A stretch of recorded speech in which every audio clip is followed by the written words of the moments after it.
नमस्कार sir. Sir हमें बताइए कि ये टेनिस एल्बो क्या होता है और इससे लोगों को क्या परेशानी होती है? तो बेसिकली टेनिस एल्बो एक एल्बो की इन्फ्लेमेटरी प्रॉब्लम है, जहाँ पे एल्बो का जो आउटर एस्पेक्ट पे जहाँ पे मसल्स बोन से अटैच हो रही हैं, वो एरिया, वो टेंडन, वो इंसर्शन, वो इन्फ्लेम हो जाता है, वहाँ पे सूजन आ जाती है। तो ये प्रॉब्लम्स आती ही उस वर्ग के लोगों में है जो या तो बहुत एक्सटेंसिव एक्टिविटीज में इन्वॉल्व होते हैं, जैसे कि टेनिस खेलना या क्रिकेटिंग एक्टिविटी, बेसबॉल, इन सब की चीजें। बताया जैसे टेनिस एल्बो इन्फ्लेमेशन की वजह से हो जाती है, तो इन्फ्लेमेशन मतलब क्यों हो जाता है और क्या पर्टिकुलर ऐसी एक्टिविटी मोशन है जो जिसकी वजह से ये टेनिस एल्बो हो जाता है? तो आपने बड़ा अच्छा क्वेश्चन पूछा कि ये टेनिस एल्बो बनता कैसे है। तो tennis elbow basically it forms due to repeated micro motions, micro trauma. एक ही पॉइंट पे गलत मूवमेंट होने की वजह से बार बार उसी पॉइंट का चोटिल होना, उसी पॉइंट पे रगड़ लगना। और ये कौन कौन सी एक्टिविटीज ये करती हैं, जैसे कि कपड़ों को निचोड़ना या आटा गूंदना, kneading of dough, hanging of clothes, या कह लें कि स्वीपिंग मूवमेंट फ्लोर पे, या किसी भी हाथ से नीचे देखते हुए किसी चीज हैवी ऑब्जेक्ट को उठाना, पर्टिकुलरली हाथ में बच्चे को उठाना, ये सब चीजों से ये प्रॉब्लम स्टार्ट हो जाती है। एंड अब सिम्टम्स क्या आते हैं इसके?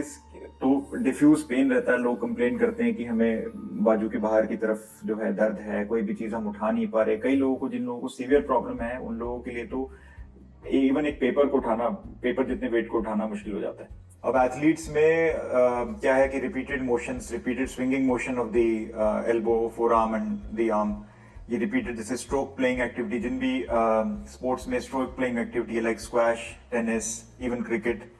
सो एग्जैक्टली सचिन तेंदुलकर को भी यही प्रॉब्लम हुई थी। जब रिपीटेड ये माइक्रो मोशन होता है तो पॉइंट इतना इन्फ्लेम हो जाता है कि उससे वो बैट का वेट नहीं उठा पा रहे थे, एल्बो धीरे धीरे पतला पड़ने लगा। आपने बताया कि टेनिस एल्बो कैसे होता है और इससे बचने के लिए क्या क्या एक्टिविटीज है जो नहीं करनी चाहिए हमें, बट अगर किसी को ये हो जाए और उससे ये परेशानी आने लगे उसकी एल्बो में, तो उससे बचाव के लिए क्या करना चाहिए फिर? क्वेश्चन इज क्या ट्रीटमेंट मोडालिटीज अवेलेबल हैं टेनिस एल्बो के लिए? तो सबसे पहले तो कुछ ब्लड टेस्ट होने चाहिए, बेसिक ब्लड टेस्ट हैं जो होने चाहिए, क्योंकि कई मेटाबॉलिक कंडीशंस का डायरेक्टली इससे कोरिलेशन पाया गया। सेकेंडली, अगर आपको ये प्रॉब्लम हो गई है और आपने एक्टिविटीज अवॉइड करना भी शुरू कर दिया, फिर भी आपकी ये प्रॉब्लम नहीं ठीक हो रही है, then physiotherapy plays a major role in this. Ultrasonic therapy के सेशंस ले सकते हैं और हीट पैड ले सकते हैं और एक्टिविटी मॉडिफिकेशन कर सकते हैं। देन उसके बाद टेनिस एल्बो में certain types of injection treatments are also available, including PRP therapy is gaining popularity these days. PRP is basically platelet rich plasma, जो अपने ही खून से बनाया जाता है, उसको सेंट्रीफ्यूज करके, और जो उसका सुपरनेटेंट बनता है, प्लेटलेट रिच प्लाज्मा बनता है, that has various growth factors, जो right if we inject at the site, then it forms a reparative response. उस एरिया में हीलिंग होने लगती है, उस एरिया में नई वेसल्स बनने लगती है जी।